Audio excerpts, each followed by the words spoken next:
I'm Noel Latif, president of the Foreign Policy Association, and I would like to welcome you to FPA's annual Dame Jillian Sackler Symposium on U.S. China Relations.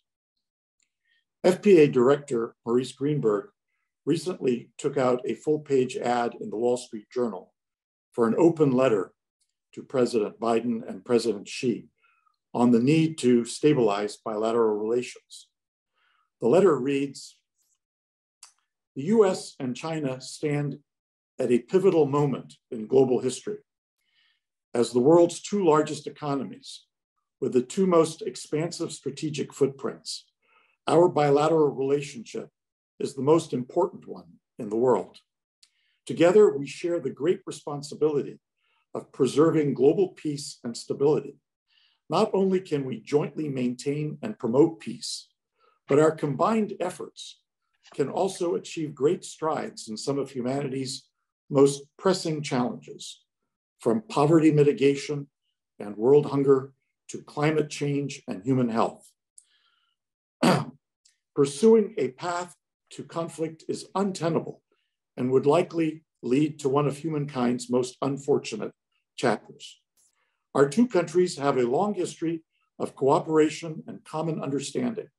For the past 50 years, we have developed a dynamic trading partnership with hundreds of billions of dollars invested in each other's economies. The world is watching. The stakes could not be higher." We are fortunate to have with us Ambassador Stapleton Roy, who served as U.S. Ambassador to China, Dr. Paul Clifford, Senior Fellow at the Harvard Kennedy School and author of The China Paradox, at the front line of economic transformation, and Sarwar Kashmiri, FPA Fellow and author of China's Grand Strategy, Weaving a New Silk Road to Global Primacy, and several FPA reports, including most recently his second telegram with the subtitle, "The Business of America and China is Business." I would like to begin by asking Ambassador Roy if he would like to make some opening remarks. Thank you. The state of U.S. China relations is the worst since 1971, when the United States launched a masterstroke of diplomacy in cooperation with Chairman Mao Zedong that turned China to our side of the Cold War.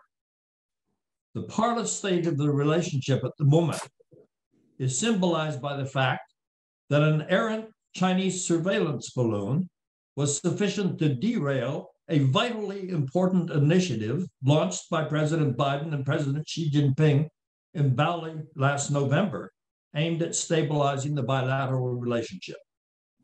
When the Chinese Foreign Ministry, in a desperate effort to salvage the Bali initiative, took the unprecedented step of expressing regret over the unintentional violation of U.S. airspace, the administration rebuffed the Chinese story, canceled the Blinken visit, and treated the balloon as a deliberate effort blatantly to violate U.S. airspace for intelligence purposes. China reacted by shifting to a posture of outrage, which made Beijing unresponsive to belated U.S. efforts to resume bilateral contacts. In this poisonous atmosphere, on February 24th, the first anniversary of the Russian invasion of Ukraine, Beijing released a statement of China's position on the political settlement of the Ukraine crisis. The statement revealed significant differences of viewpoint between China and Russia on matters such as respect for Ukraine's sovereignty and territorial integrity, avoidance of armed attacks on nuclear power plants, opposition to threats or use of nuclear weapons, and the need to avoid a nuclear crisis. However, on the core issue of responsibility for the conflict, Beijing aligned itself with Moscow by treating NATO expansion and failure to respect legitimate Russian security concerns as central factors in precipitating the war. This was not to the liking of the Biden administration. It brushed aside the Chinese statement as a propaganda document and erroneously stated that it contained nothing new, rather than taking note of those portions of the Chinese statement that are compatible with U.S. views, as foreshadowed by statements made by the two leaders in Bali.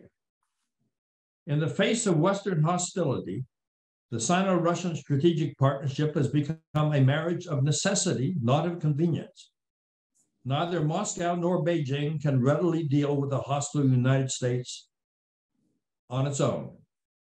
Together, they believe they can frustrate U.S. objectives in both Europe and Asia, and they are cooperating to do so. On the key question of Taiwan, we, the United States, are over-focused on military deterrence as opposed to risk reduction. This is a path that increases the risk of a Sino-U.S. military conflict over Taiwan. Our policy approach is ignoring the reality that there is a direct correlation between the degree of Chinese confidence that the United States will keep Taiwan within a one-China framework and the degree of Chinese military pressure on Taiwan. That's a very important point that most people are ignoring. This has created a dangerous dynamic both in cross-strait relations and in U.S. China relations.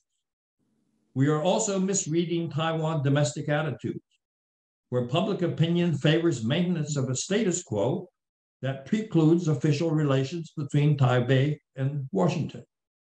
Public wariness in Taiwan over getting into a conflict with Beijing is reflected in the Taiwan government's failure to increase the percentage of GDP devoted to the defense budget and to extend the period of obligatory military service beyond 4 months. Under heavy U.S. pressure, the Taiwan government has now agreed to take these steps, but the increases will not take place until after the next presidential elections in Taiwan in 2024. Again, they're avoiding responsibility for the actions necessary to prepare Taiwan for a conflict, if one were to emerge. A complicating factor is that the Biden administration has, to a significant degree, lost control of its China policy, with Congress seizing the reins. Over the last few years, Congress has been awash with non-binding bills seeking to increase the officiality of U.S. relations with Taiwan. These bills have strong bipartisan support. The administration has been ineffective in stemming the tide. If China were to begin furnishing lethal aid to Moscow, hostility toward Beijing and Congress would grow by leaps and bounds, with possibly dire consequences for the bilateral relationship.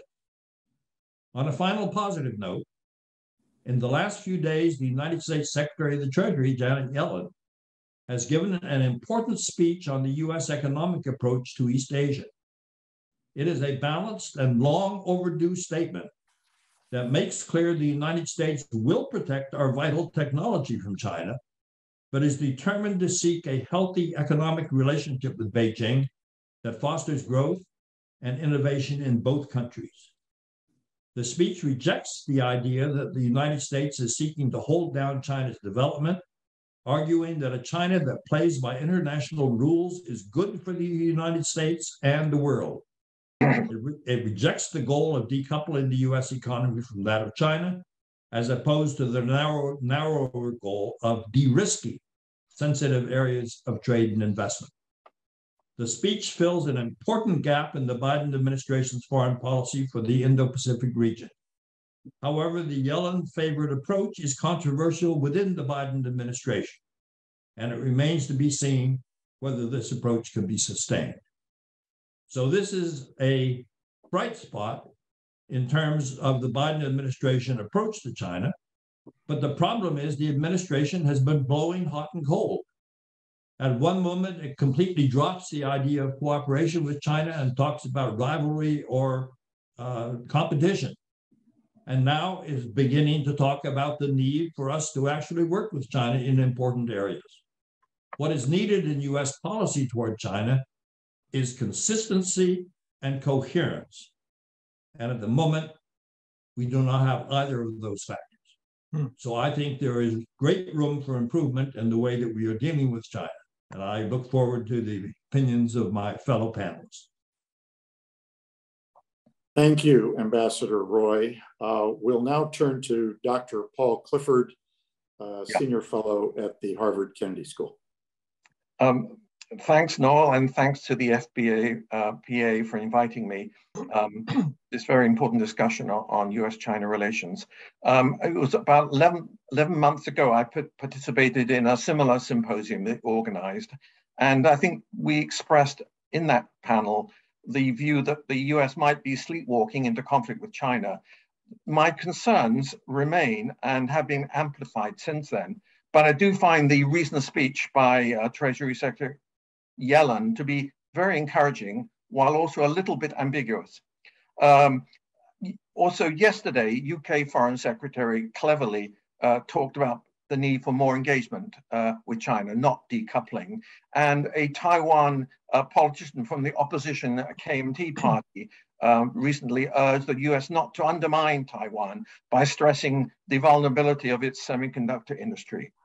But the rhetoric about the China threat, which some people use, is still abundant. And there are many flashpoints that could lead to war or accidental war. And I'm just going to briefly mention the Ukraine war, Belt and Road, technology war in Taiwan, and then talk about Yellen's speech.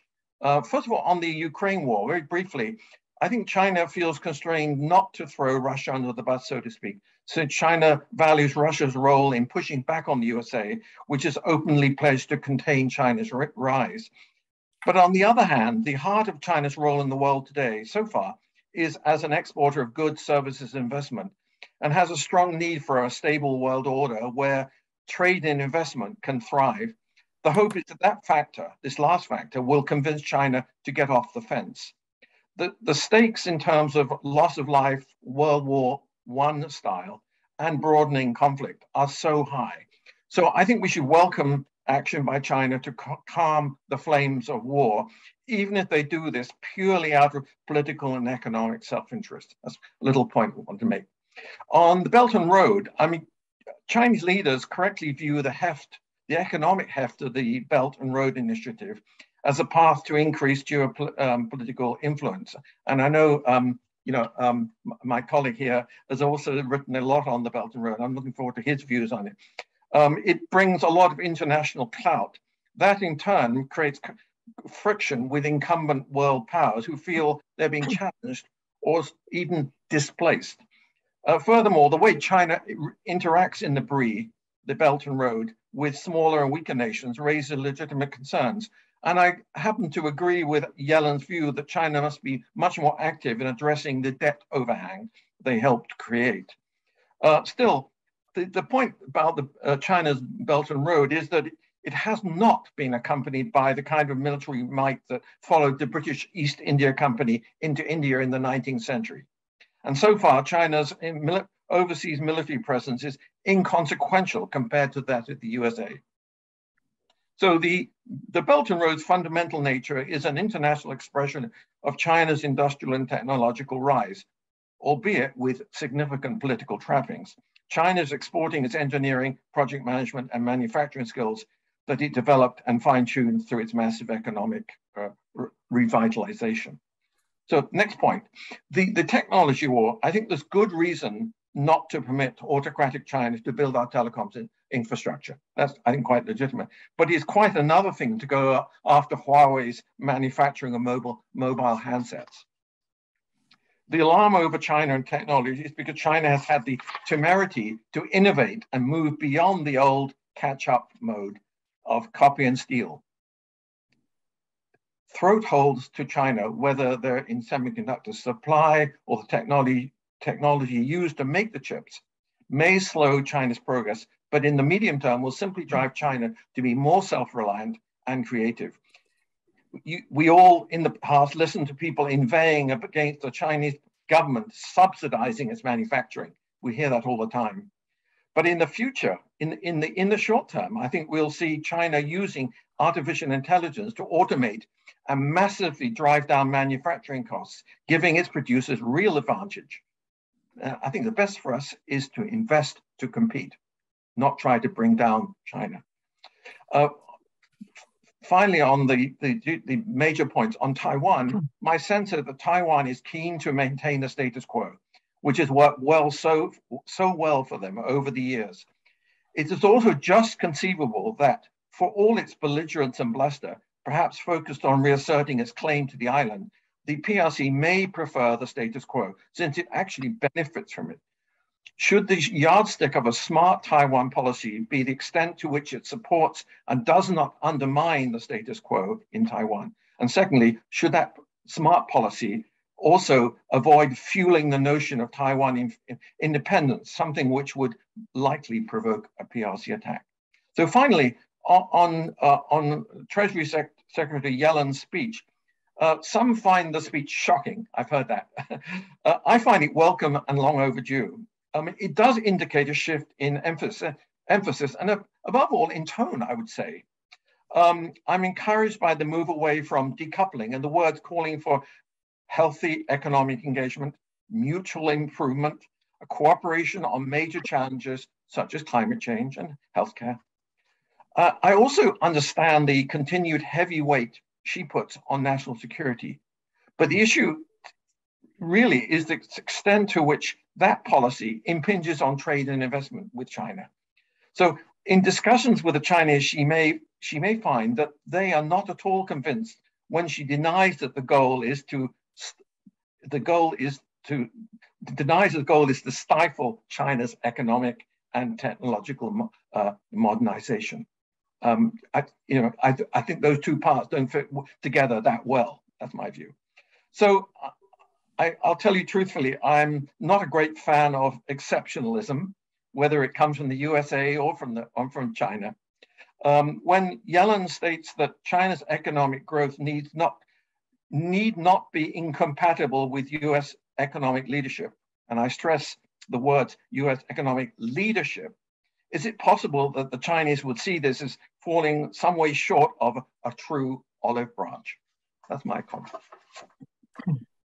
Thank you very much, Paul. And I should note that we have a record turnout on this Zoom call, and we welcome the participation of participants during the Q&A period. So I would ask you, if you are interested in submitting a question, to use the Q&A button on the bottom of the screen. We'll turn now to FPA fellow Sarwar Kashmir. Sarwar? Thank you, Noel Latif, for organizing this panel. I'm honored to be with two well-known experts. And they have actually, being at the tail end with two experts has a real advantage. I can say I agree with everything they've said and just sit down and turn it over for Q&A. But then you wouldn't give me the bonus this year that you usually do. So I shall. It would be nice to quote Charles Dickens in describing the state of United States-Chinese relationship today. It is the best of times, it is the worst of times. But unfortunately, as my two co-panelists have so accurately said, it is the worst of time, period. The less said about the political and security side of the relationship, the better. And I agree completely with the remarks that have been made, but I'd like to add another dimension to the U.S. China relationship, one that I don't believe has received as much attention as it should. And that is that there is a basic structural issue, a basic structural problem in the relationship that could continue to prevent a rapid overall scenario. This was best described in a New York Times article a few months ago that was headlined, "The American Dream is Alive in China." The Times said, if you are 18 years old, poor and short of prospects, your chances for upward mobility are now better in China than they are in America. In China, over 800 million people have been raised out of poverty in a mere 4 decades. And the beat goes on. The International Monetary Fund and the CIA both rank the Chinese economy already as larger than America's.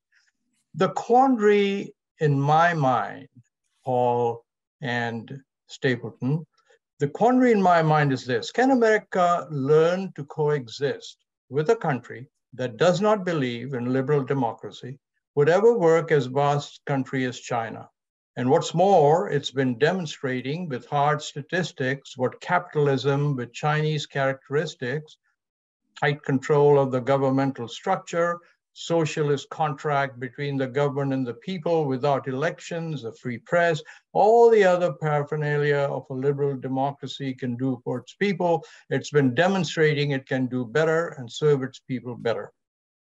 Furthermore, China is winning global countries' hearts and minds faster than America, much faster than America. 138 countries today are part of the Belt and Road Initiative. It does not bother with other countries' governance structures. Its trillion-dollar Belt and Road Initiative will come and build up your ports, run your internet connections, railways, power stations without questioning how you run your country or treat your people. China will modernize you, raise your standard of living without concern to your system of government.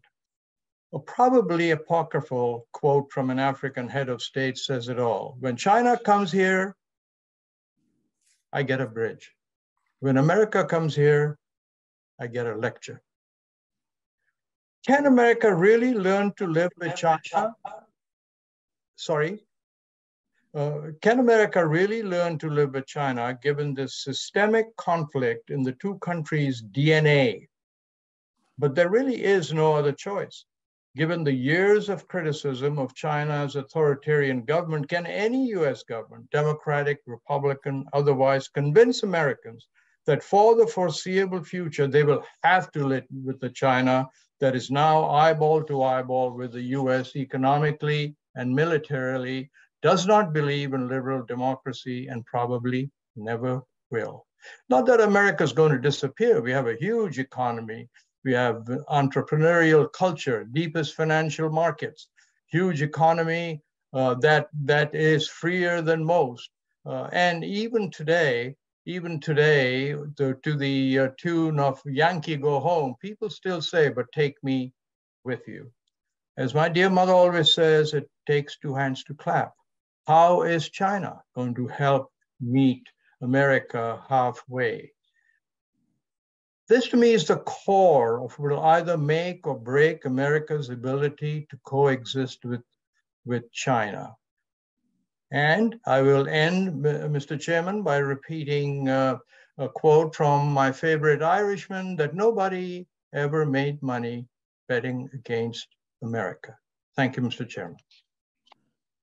Thank you very much, Sarwar. I'd like to begin by asking all three panelists if they were prioritizing their policy recommendations and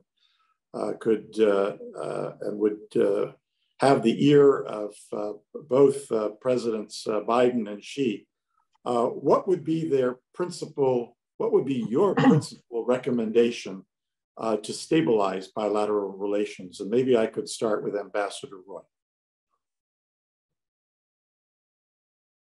I mentioned in my opening remarks that currently our overemphasis on deterrence, military deterrence, has us on a path that is bringing us closer to military conflict with China.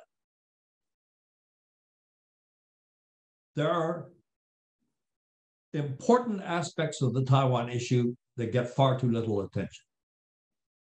The first aspect is Taiwan is self-governing. The second aspect is Taiwan has succeeded to a degree in terms of economic development over the last 50 years that is far greater than most independent countries. So in other words, the framework that was established at the time of normalization of relations, when we had to end our diplomatic relations with Taiwan, end our security treaty with Taiwan, and remove our military forces from Taiwan, has actually served Taiwan far better than any of us imagined it would. It now has a per capita income that's equivalent to that of Canada or the United Kingdom. So playing for time is a key aspect that's missing from our policy. And what do I mean by playing with time? A key aspect of U.S. policy has always been insistence on peaceful resolution of cross-strait differences. And China at the time of normalization said that peaceful unification was their fundamental policy. Now, the United States does not oppose unification, and we do not oppose independence. We say we don't support either because in our view, the outcome is for the Chinese themselves to determine, not for the United States to determine. But at the moment, the conditions for peaceful resolution do not exist. And therefore, we need to continue the framework that has worked so well in terms of Taiwan, but at the same time has not compromised China's interest in unification. And that is the area where our policy needs to begin seriously addressing how to restore a stable status quo in the Taiwan Strait that enables Taiwan to continue to be self-governing and prosper while not foreclosing the possibility of a peaceful resolution at some point down the road. Now, that's not wishful thinking. Economic relations with America is so important that it needs to find an accommodation. So we should keep open that possibility. I put my emphasis on that because edging toward war is a bad policy. Buying time so possibilities for peaceful revolution are possible is a good policy. Thank you very much, Ambassador Roy. We'll now turn to Dr. Paul Clifford. What advice would you give Presidents Biden and President Xi to stabilize bilateral relations? Well, first of all, I'm too humble to offer too much advice, but I'll give a little attempt. To follow up on what Ambassador Roy said, I think the policy needs to be consistent and coherent. I really think so. So I would like to see Treasury Secretary Yellen's views mirrored in the words of Blinken, Austin, and Raimundo. When I see that, then I'll believe it, okay? And I think when we're talking about Austin, I think we should stop the use of the word strategic competition. It's better than the China threat, but I think the strategic competition is a sort of, it shows you that the weakness of the term competition, because if you have competition, it can move very easily into conflict. And I think that this is not how I would want to see it put. Then one more point, I think that the administration should push back much harder on the voices that want to end the status quo in Taiwan. Very dangerous stuff.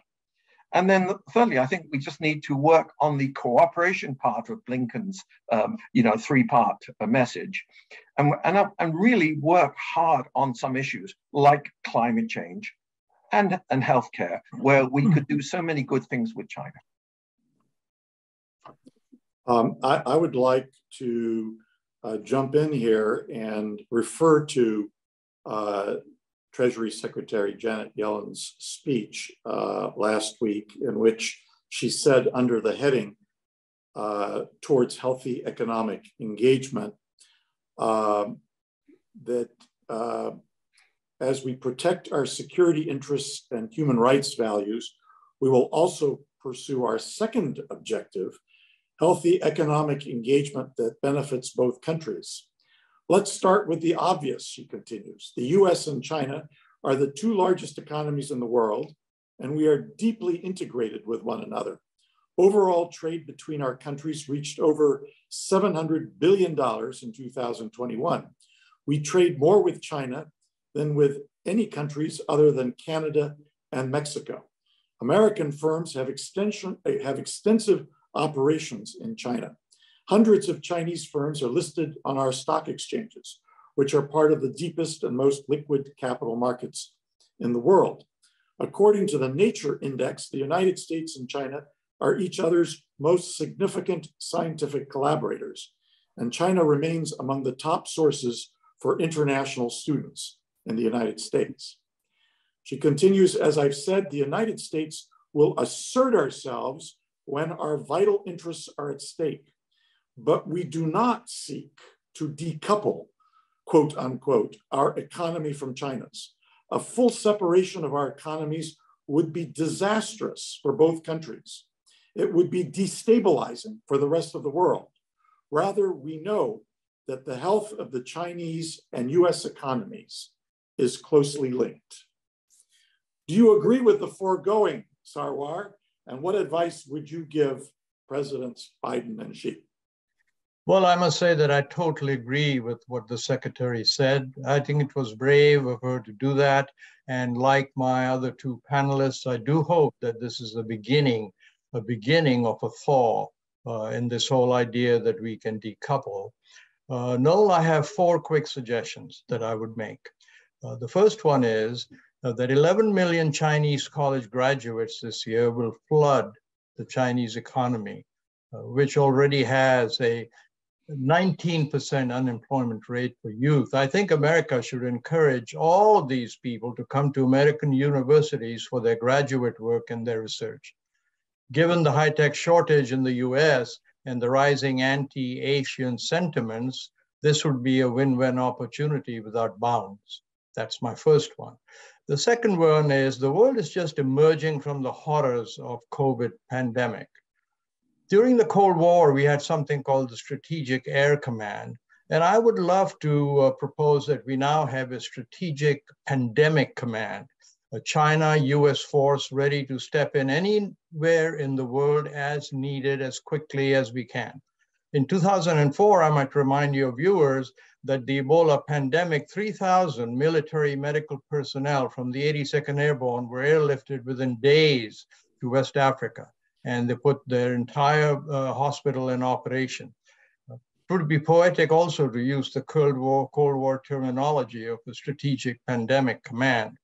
But the third point is a military-to-military contacts, and here I would like to break some news. I'm very pleased to say that this summer, 2 senior flag officers, one from the People Liberations Army and the other from the US military, will come together for 2 hours, face-to-face, at the Dartmouth University campus in New Hampshire. It will be a 2-hour public discussion that I'm going to moderate. Let's expand these programs by getting students enlisted, officer corps, into each other's military academies. And the last one is Mr. Maurice Greenberg, whose letter you read, Noel, is a legend in U.S. China business community. He set up last year a group of U.S. business and government officials to help stabilize relations with China. President Xi, to his credit, quickly reciprocated. These groups have met once, I believe, and due to meet again. What can we do as a country and the administration do to supercharge this vitally important HIPOD initiative? Those are the points that I would make. Thank you, Sarwar, and I want to commend you for what you're doing at Dartmouth. And I understand that the Chinese ministers of commerce and science and technology are due to visit the United States in the coming weeks. And I agree wholeheartedly with you that more official contacts can only help. We're going to start taking questions from the Zoom audience. Here is the first question directed to Ambassador Roy. In his remarks, Ambassador Roy states that the US is misconstruing Chinese actions and intentions, and that the onus is on Washington in order to improve bilateral relations. Has China misunderstood any aspect of US actions and intentions? Does Beijing bear any onus for changing the tone and substance of bilateral relations? Ambassador Roy, would you like to respond? Yes, I think both sides can easily misinterpret the views of the other. And I think that is why we have to keep channels of communication open, both official channels and unofficial channels, such as the meeting that Sauer referred to that will take place at Dartmouth. But I did not blame the United States for the problems in that. There's a serious problem between China and the United States on the Taiwan question. The point I made was that when China loses confidence in our willingness to keep Taiwan within a one China framework, it substitutes military pressure on Taiwan. Let's remember, 10 years ago, there was no tension in the Taiwan Strait. Millions of mainland Chinese were visiting Taiwan. Trade was expanding rapidly. They negotiated a framework economic cooperation agreement, and the pace of expansion of economic ties was so fast that it created a backlash in Taiwan that forced President Ma to back off from his intention at that time to begin political talks with the other side of the Taiwan Strait. So that illustrates why the conditions for peaceful resolution right now don't exist. Taiwan wants to maintain its separate identity. The mainland is not projecting an image of a country that Taiwan would want to become part of in terms of losing its self-rule. We have to wait and see what happens down the road. But I have always focused as an American diplomat on areas where our own policy is contributing to the problem. And I've shaped my remarks in that respect. I think China is making an enormous mistake by acting impatient for a resolution of the Taiwan problem, talking about unification having to take place within a hopelessly unrealistic time frame. The way I would summarize it very quickly is, for us to depart from a one China policy would be as dangerous for the bilateral relationship as setting unrealistic deadlines for resolution of the Taiwan question. That's why the status quo is so important. And at the moment, we do not have a stable status quo. Exactly. Thank you very much, Ambassador Roy. The next question is directed to Paul Clifford and Sarwar Kashmiri, and regards the speech given by Treasury Secretary Janet Yellen. If one is a business man in this country, in the United States, thinking about investing in China, does the speech that Treasury Secretary Yellen provide coherence? And what would you alter to make it coherent? Maybe we can start with you, Paul. It's a great question, because a lot of people are deciding whether to invest further in China or whether to slow down their investments. And a lot depends on China, actually, China's attitude. And I think China, to go back to what we were discussing just now, I think both sides are to blame. And many Chinese friends actually agree with me when I say both China and the USA are to blame for the conditions. And so China blows hot and cold towards foreign investment. And the open door is never really open, as we know. It's ajar, and China opens it up a bit more, but then takes way back sometimes. So there's issues over China's attitude towards foreign investment. On the US side, I think the US is actually feeling towards its right posture. What I think Yellen's speech in itself wasn't totally coherent. It talked about the prioritization of national security interests. That comes before everything else. In the UK, Cleverly did the same thing. He listed 3 things, and top of the list was always national security.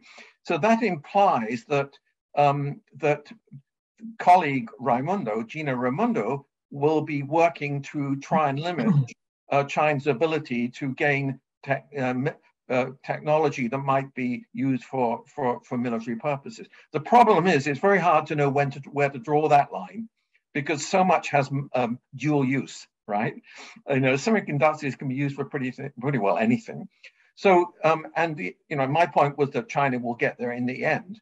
But in the meantime, I think the US is slightly, schizophrenic in its desire to work with China and protesting very loudly, while at the same time having very strict rules, which, as an American, if I work with a Chinese company, certain companies, I could lose my passport. I find that rather an affront to myself. So I think the US is still very much caught up in its national security posture, which is totally legitimate. But they have to decide, where they draw the line. And I think they've stopped going after Chinese intellectuals in MIT, which is good.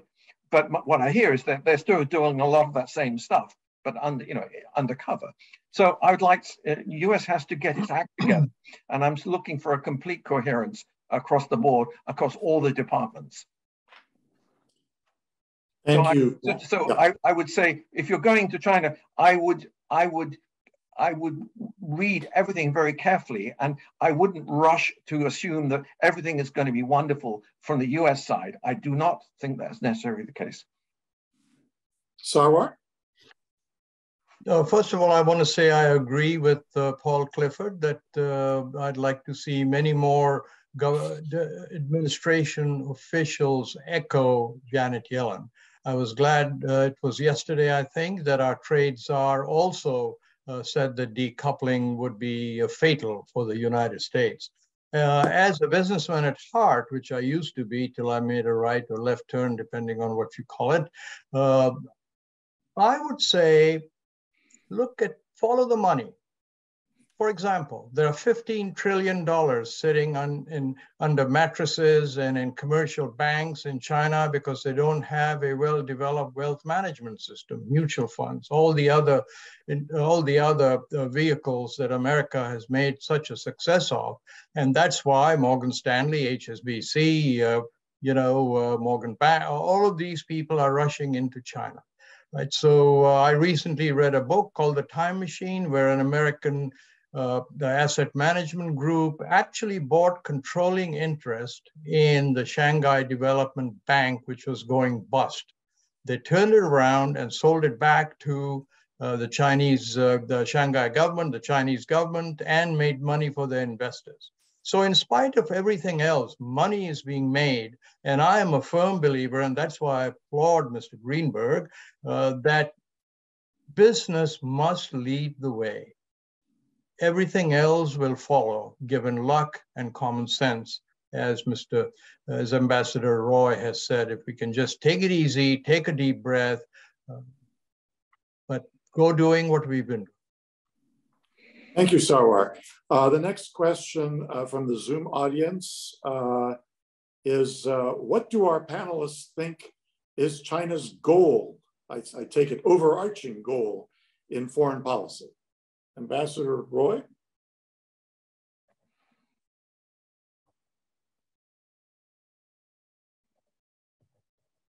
China's goal as a nation, yeah, which now is summed up in the concept of the China Dream, has been to gain wealth and power. Wealth reflected in the rise in living standards, and power in a sense of being strong enough so you were not victimized by stronger countries. The problem China is wrestling with now in its foreign policy is that China now has the strength to victimize other countries. And therefore, its claim to plan to rise peacefully isn't taking into account the change in psychology of a country that was victimized in their own perception for 100 years by stronger powers, losing territory in the process, and the fact that China's original goal was to be strong enough so they're no longer victimized. But now they're beginning to show signs that power is corrupting And that means they throw their weight around when countries do things they don't like. And the goal of Chinese foreign policy is to make China secure for economic development. That's the way they articulate it. But the fact is, in part because of the unresolved Taiwan question, they have built up a military which has created the security dilemma in East Asia, meaning as China gains more security, it is eroding the security of its neighbors. And that's why they are so eager to have the United States remain fully embedded in East Asia, both militarily and economically. But the final point I would make is, and this again departs a little bit from the question, is we have generals who are going out and predicting that we may have war with China within 2 to 5 years.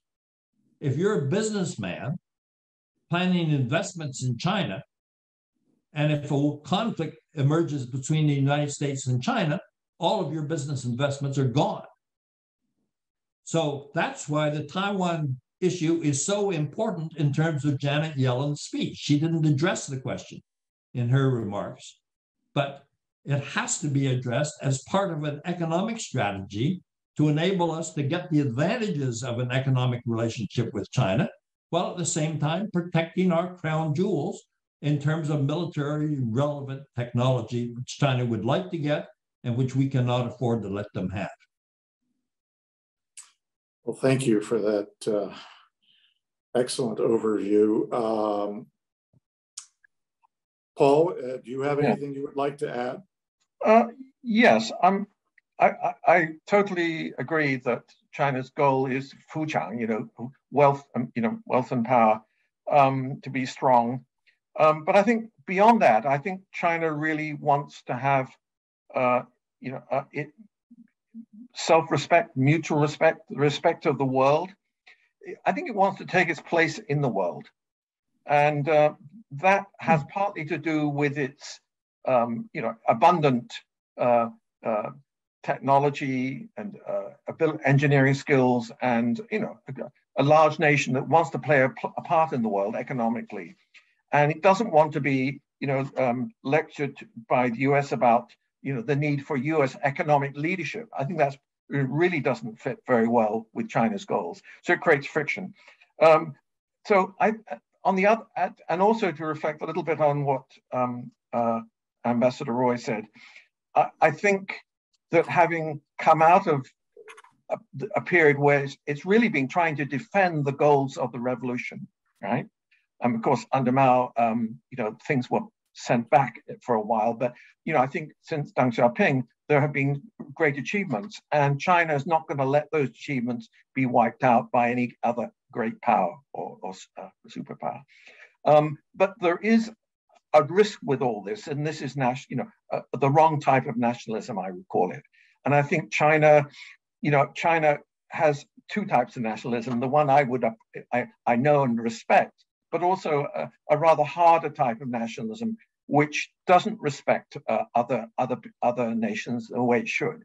And I would like to see that sort of nationalism sort of tampered down, just as I would like to see it tampered down in our country. Thank you, Paul. You remind me of the first meeting that I presided over as president of the Foreign Policy Association 28 years ago with Vice Premier Chen Qishen, who was then Vice Premier and Foreign Minister at the Plaza Hotel. And I think the entire thrust of his remarks that day were exactly what you said. China wants to be treated with respect. So that your comments resonated for me. Sarwar, anything you would like to add? I agree basically again with what the panelists have said. I totally agree with Ambassador Roy that officers should not be throwing around war so casually as they've been doing recently. But I'm very heartened to learn that none of the people that count very much in the military, as I understand the structure, have made those kinds of remarks. So that's very refreshing. Perhaps it's also because 2 years of military war games in the Pentagon have shown that if there's a war between America and China in the South China Sea, that America would lose. About 90% of these war games say that America would lose. But that doesn't mean that China would win, because as we've seen in the case of Russia, we can very quickly dismantle a huge country's economy. But I just wanted to at least make that point. As to what China wants, I think it wants what everyone else does, which is keep its people secure, try to get them to a middle income level, which they've defined as $15,000 to $18,000 to $20,000 per capita. Right now, it's about 12 to 14. And before Xi Jinping leaves, or before the 100th anniversary of the People's Republic, the Communist Party of China, that's when they would hope to get there. And my feeling is, given their previous record, they will. One final point, which I always make to my Chinese interlocutors, is listen, you're the country with a 5,000-year-old culture. When Americans shout at you, sit back, relax for a few moments. Don't shout back. Thank you. Thank you, Sawar. A question has just come in. Can and should Europe play a mitigating role in de-risking the threat of conflict in the U.S. China relationship? Sawar, would you like to take a stab at that? Okay. IMF data 2 days ago, 22% of world growth next 5 years will come from China, 12% from Europe. Almost zero that Europe, 12% will come from the United States. Europe doesn't even rank on the scale. I think at this point, Europe has a lot of fish to fry and clear the air of a lot of misconceptions that are starting to creep up about the European Union and its economy. So I'm afraid I don't have much optimism about Europe being of help in that regard. Paul, do you agree with that? I would say that first of all, it's very hard to talk about Europe, right? We can talk about, I consider Britain to be part of Europe, but it's not part of the EU. Look at Germany, look at France. That's so different from Greece, looking at Greece and China. You could say some of the relationships are asymmetrical. The Balkan countries, for instance, many, like Bulgaria, have the risk of having an asymmetrical relationship with China. I think Germany in particular, but also France, are hugely invested in China. If you look at BASF down in Zhanjiang, their plant is for $5 billion, $3.5 billion plant. BASF. That is a huge investment, and the profitability of German car companies in China, although it's falling at the moment with great competition, VW though still is doing very well. Those are very important parts of the European economy. So I think Europe has a very strong economic interest in keeping that going. Actually, I think that General Motors has a very good, strong reason for keeping it going too. But so I wouldn't say that Europe's role with China is immaterial. I think they're very heavy dependence on investment in China. And I'm talking about companies like Veolia, who do the water treatment in China, or all sorts of companies who are working in China. That will drive them to look at the economic aspect alongside the political, the geopolitical, or the security aspect. And so I think they will put pressure on the US to moderate its view and to come closer to what I would call a more nuanced, sane approach towards China. We have a question that refers to the recent article, column in the New York Times by Tom Friedman, in which he said that the key problem, key challenge in the U.S. China relationship was a lack of trust. How would the panelists propose to solve this problem going forward? Maybe we can start with Ambassador Roy. My experience is you build trust by doing what you say you will do. And you destroy trust by saying one thing and then doing another. We had a crisis in the Taiwan Strait in 1995 because we had assured China at an authoritative level that we would not permit the president of Taiwan to make an informal visit to the United States. And then we reneged on that agreement at the last minute, permitted them to come, and China fired missiles into the Taiwan Strait. Broke a pattern of not using threats against Taiwan from 1979 to 1995. And it was broken because China lost trust in our one China policy because of the fact that we had said we would not permit the president of Taiwan to make an informal visit, and then he came. So that's an example of how you lose trust. You will build trust by China with China by saying that if we have a one China policy, we have to have an unofficial relationship with Taiwan and an official relationship with Beijing. And if we fuzz the distinction, then we are going to lose trust.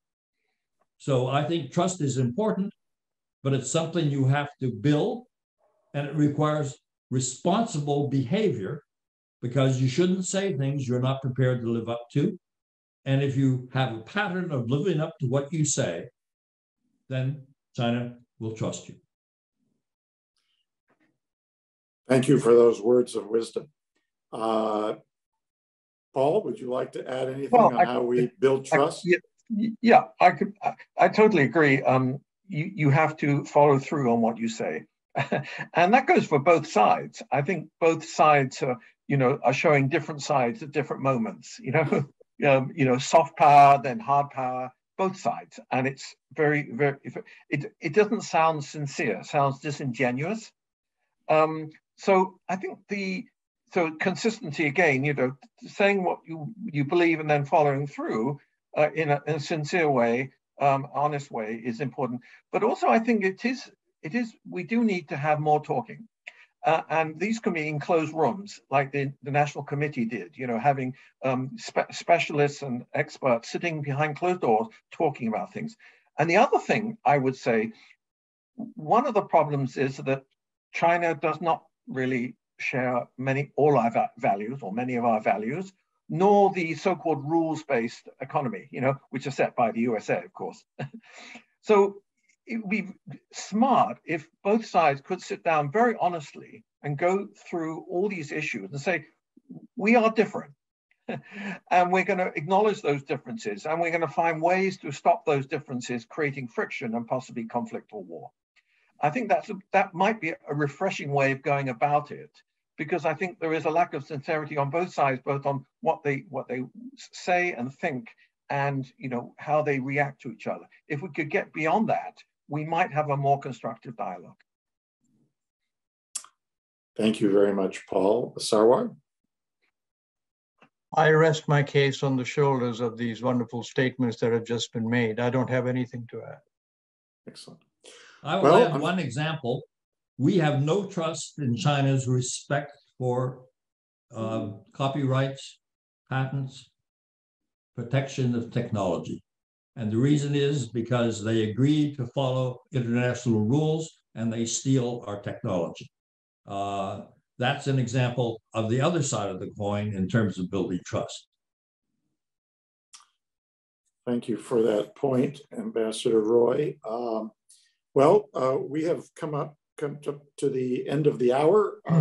I'd like to ask Sarwar if he would like to make closing remarks. Sarwar?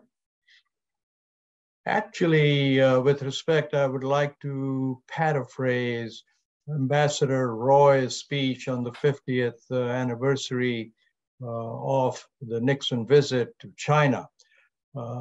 He pointed out, as bad as things appear right now, think about how bad they were in the 70s when America was involved in the Vietnamese War on the borders of China. China was supplying weaponry to our enemy at that point. China was shooting down American aircraft that strayed into their territory. There were American prisoners of war from the Korean War that was still languishing in Chinese jails. There was no communication between the two. Think about what that was like. And yet, here was an American president who gambled with his personal prestige, went to China, changed the world. The Chinese president responded. So this is a time like it was then. Maybe not as violent as it was then, but this is a time for diplomacy and for leaders to come out swinging. And I certainly hope that we can do what an American president did then to open the China-America relationship. Thank you, Sarwar Kashmiri, Ambassador Stapleton Roy, Dr. Paul Clifford, for sharing your invaluable insights with us. Would like to thank Dame Jillian Sackler for making this symposium on U.S. China relations possible. And I would like to thank our viewers. Please join us for the FPA panel on the Global Economic Outlook on May 18th at PwC New York or on Zoom. Until next time.